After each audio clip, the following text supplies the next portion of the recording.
Hi everyone, I'm Rachel Patterson. I'm the pastoral intern here at Bethany Lutheran Church in Cherry Hills Village, Colorado.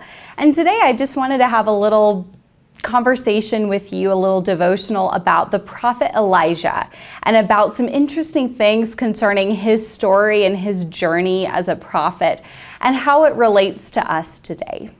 So to start out, I'm going to read from 1 Kings chapter 17. I'm just going to kind of introduce us to Elijah, and then we'll have a little discussion. So here goes. Now Elijah the Tishbite of Tishbe in Gilead said to Ahab, "As the Lord, the God of Israel lives, before whom I stand, there shall be neither dew nor rain these years, except by my word." The word of the Lord came to him, saying, "Go from here and turn eastward, and hide yourself by the Wadi Cherith, which is east of the Jordan. You shall drink from the wadi, and I have commanded the ravens to feed you there." So he went and did according to the word of the Lord. He went and lived by the Wadi Cherith, which is east of the Jordan. The ravens brought him bread and meat in the morning, and bread and meat in the evening, and he drank from the wadi. But after a while, the wadi dried up because there was no rain in the land. So there's a lot of things that interest me in this short introduction that we have of the prophet Elijah in 1 Kings. It's really interesting because typically when a prophet is given authority by God, it says the word of the Lord came to him. And we do have that in the beginning of this passage, but it's not the first thing that happens. The first thing that happens is that Elijah kind of gives himself his own authority and power and speaks up against King Ahab of the northern kingdom of Israel. So in essence, what happens is he's pretty much taking matters into his own hands. He's saying, I have a problem with this king and I want to solve it. But what does he do? He says there will be neither dew nor rain in this kingdom. So in essence, he's taking this power and he thinks that he's directing it back towards this king that he hates. But the problem that happens is he's not actually hurting this king who's all powerful and mighty and wealthy and has servants and people to care for him. No, the people whom Elijah is actually hurting by his powerful decree is the common people of the land, the vulnerable people who he says he actually wants to protect. So it's an interesting passage here. And again, he doesn't actually get the authority from God until after he's proclaimed this kind of terrible thing. And then the word of the Lord comes to him and says, you have got to get out of here. You've got to flee to the Jordan, and there I will have my ravens care for you and feed you. And that's interesting as well, because it seems as if God is saying, you've done something that I don't think you realized what the results and the effects of this are going to be. So God essentially hides him away from all the potential backlash that could happen.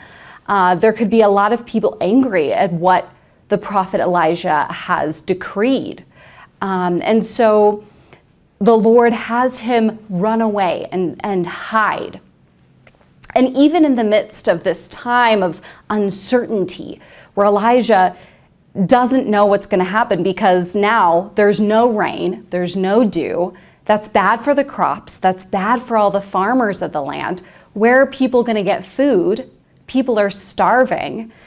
And it's all because of Elijah, this new prophet who's come onto the scene with his great ideas, right? But it's turned out that he's caused a lot of problems instead.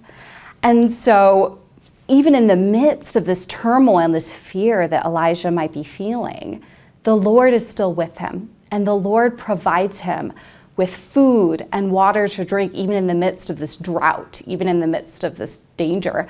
But a part of it is still kind of a reprimand. God is still like, you messed up because you made this grand proclamation without my word first. And so it is kind of a punishment in one sense, but also a protection in the other sense. So it's a kind of dual, interesting, very vital story that we have here.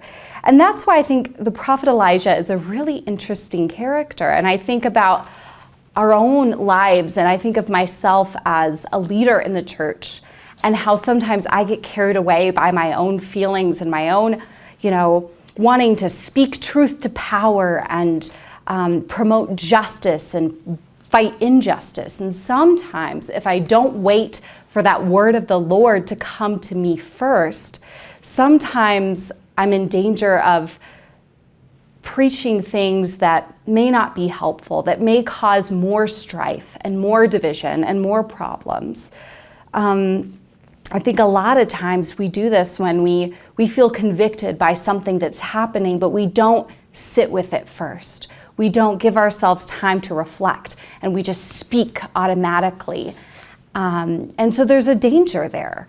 So all of us as leaders and people of the church are called to notice injustice, but to wait for that word of the Lord to come to us and grant us wisdom.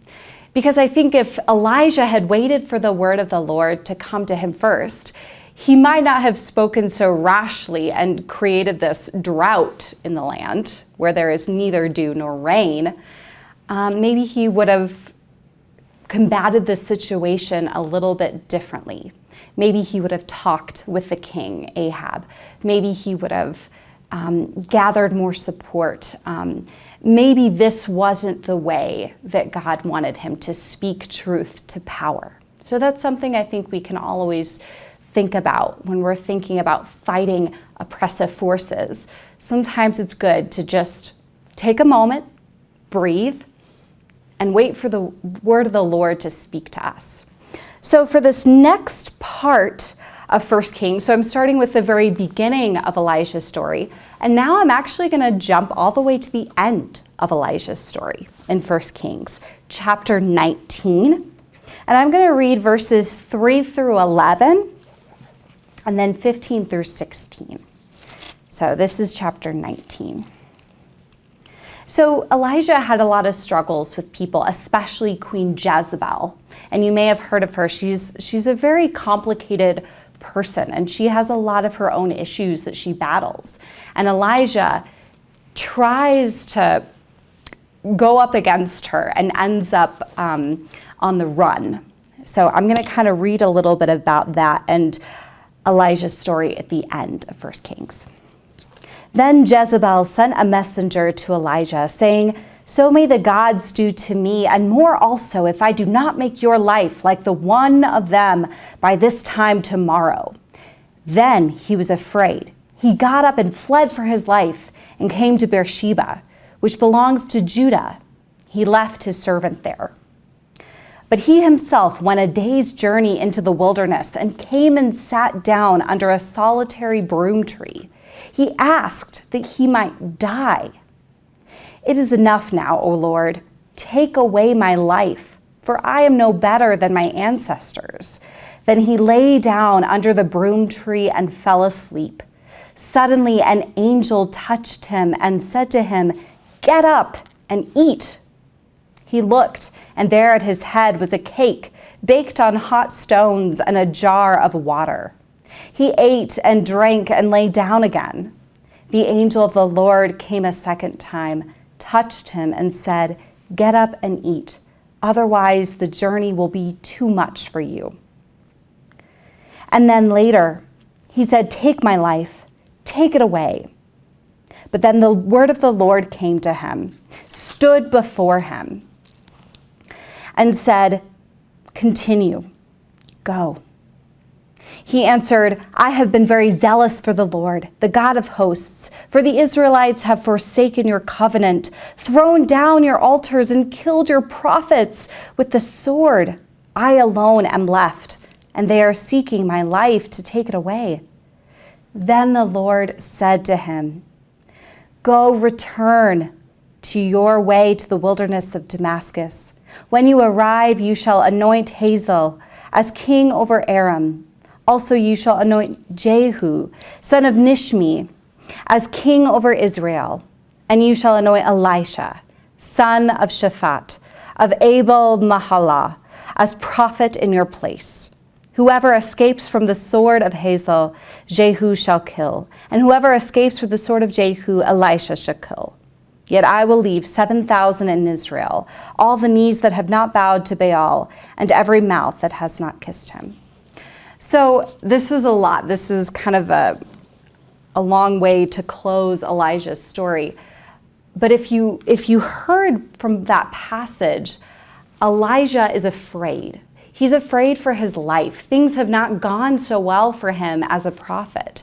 He's done a lot of good for the Lord, but he's also experienced a lot of turmoil and violence and pushback. It's a very tense time for him. And you heard him say that he wishes he could die. There's so much angst and fear and depression here.